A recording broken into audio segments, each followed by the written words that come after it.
Hindi po tayo naniniwala sa sinabi ng Vice Presidente. Ang Pangulo, uulit-ulitin natin na siya po ang nagpaumpisa ng pag-iimbestiga na ito. Noon pa po ay marami ng anomalya.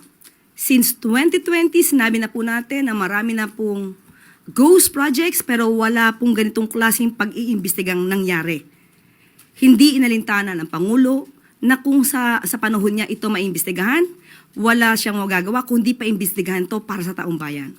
So kung sino man yung nagsasabing walang trust and confidence, siguro siya po mismo ang maglahad kung meron siyang nakakaharap na anomalya patungkol sa mga korupsyon, sa ghost students, ghost food packs na kinapalooban or kinasangkutan ng DBM, or rather DepEd, sa kanyang pamumuno, dapat manguna po siya sa kanyang pagpapaliwanag kung siya po ay naniniwala sa transparency and accountability.